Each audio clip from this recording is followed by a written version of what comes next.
بسم اللہ الرحمن الرحیم۔ بازار مصر میں غلاموں اور کنیزوں کی منڈی لگی ہوئی تھی،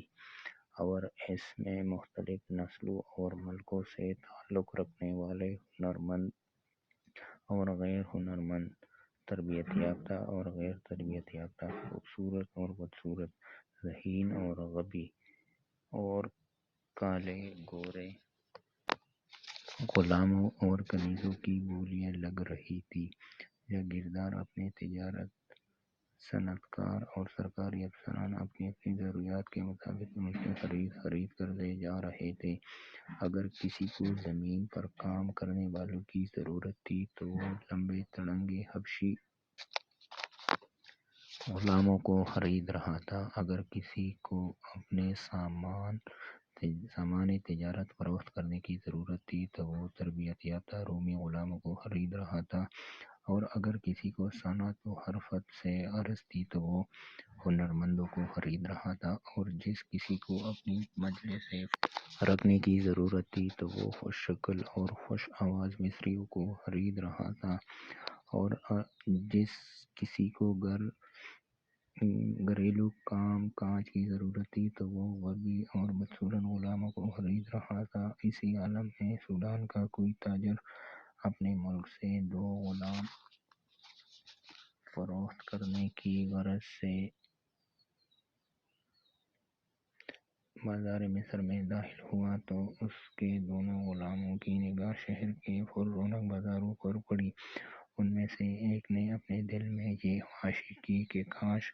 میں اس شہر کا مالک بن جاؤں اور ٹاٹ کے ساتھ زندگی بسر کروں۔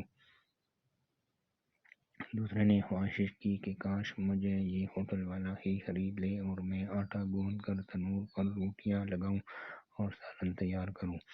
خود بھی پیٹ بھر کر کھاؤں اور لوگوں کو بھی کھلاؤں۔ چنانچہ یہ دونوں اپنے اپنے دلوں میں اپنی اپنی آرزوئیں لے کر غلاموں کی اور کنیزوں کی منڈی میں داخل ہوئے اور ان کی بولی لگنے لگی۔ یہ دونوں بھی فروخت ہو گئے۔ ایک کو کسی ہوٹل والے نے خرید لیا اور اسے اپنے ہوٹل پر کھانا پکانے پر لگا دیا، اور دوسرے کو کسی فوجی سپہ سالار نے خرید لیا اور اسے فوجی امور سر انجام دینے پر لگا دیا۔ چنانچہ اس غلام نے اپنی صلاحیتوں سے کام لینا شروع کر دیا، اور وہ ترقی کرتا کرتا شاہ مصر کا منظور نظر بن گیا، اور اس نے مسلمانوں کے سینوں سے اسلامیت کو مٹانے اور بیت اللہ سے حجر اسود کو اکھاڑ پھینکنے والے فاطمیوں کی یلغار کو روکنے کے لیے بے مثال خدمات سر انجام دیے، اور 20 سال تک دولت اخشید کو ان کی یلغار سے محفوظ رکھا۔ شاہ مصر نے اس کی ایسی خدمات سے متاثر ہو کر اسے اپنا وزیر اعظم بنا لیا، اور بعد ازاں یہی سیاہ فام حبشی ملک مصر اور شام کا بادشاہ بن گیا۔ ایک دن یہ اپنے وزراء اور اعیان سلطنت کے ہمراہ بازار مصر سے گزر رہا تھا تو اس کی نظر اپنے اس حبشی ساتھی پر پڑی جو کسی ہوٹل پر بیٹھا روٹیاں بنا رہا تھا، اور اس کی حالت نہایت قابل رحم نظر آ رہی تھی۔ تو اس نے کہا، افسوس صد افسوس، اس شخص کو اس کی پست خواہش نے ہی اس تندور پر بٹھائے رکھا۔ اگر اس کی خواہش بلند ہوتی تو شاید یہ بلند درجے پر فائز ہو جاتا۔ پھر اس نے اپنے ساتھیوں کو بتایا کہ میں اور یہ شخص دونوں ایک شریف آقا کے غلام تھے، اور جب ہمارا آقا ہمیں فروخت کرنے کے لیے بازار مصر لایا تو اس کی نگاہ اس ہوٹل پر پڑی، تو اس نے خواہش کی کہ کاش مجھے یہ ہوٹل والا ہی خرید لے اور میں یہاں روٹیاں پکاؤں اور پیٹ بھر کر خود بھی کھاؤں اور لوگوں کو بھی کھلاؤں۔ اور میرے دل میں یہ خواہش پیدا ہوئی کہ کاش میں اس شہر کا حاکم بن جاؤں۔ اللہ کا کرنا ایسا ہوا کہ اسے ہوٹل والے نے خرید لیا، اور یہ اس وقت سے لے کر آج تک یہاں روٹیاں پکا رہا ہے، اور مجھے ایک فوجی افسر نے خرید لیا، اور میں اپنے بلند عزم اور ارادے اور خواہش کے مطابق اس مقام پر ہوں جو آج آپ دیکھ رہے ہیں۔ ناظرین گرامی،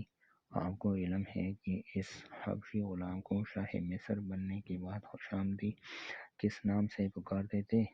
وہ نام تھا کافور ارشدی، یعنی سفید رنگ کی ٹکیاں۔ اللہ تعالیٰ عمرو بن العاص قریشی سہمی پر رحمتیں برسائے۔ انہوں نے کیا خوب فرمایا کہ آدمی وہاں ہوتا ہے جہاں اپنے آپ کو رکھے، اگر وہ اپنی شخصیت کو بلند رکھنا چاہے تو وہ بلند ہو جائے گی، اور اگر وہ پست رکھنا چاہے تو وہ پست ہو جائے گی۔ تحریک آزادی ہند کے عظیم رہنما مولانا ابوالکلام آزاد کے تذکروں میں لکھا ہے کہ یہ بچپن میں ماچس کی خالی ڈبیاں آگے پیچھے جوڑ کر کھلونا نما ریل گاڑی بناتے اور اپنے بہنوں سے کہتے کہ تم گھر کے فلاں کونے پر کھڑی ہو جاؤ، اور جب میں ان ماچس سے بنی ریل گاڑی لے کر آؤں تو علامتی اسٹیشن پر تم نے کھڑی ہو کر تالیاں بجانا اور کہنا مولانا آ گئے، مولانا آ گئے، مولانا آ گئے۔ مولانا ابوالکلام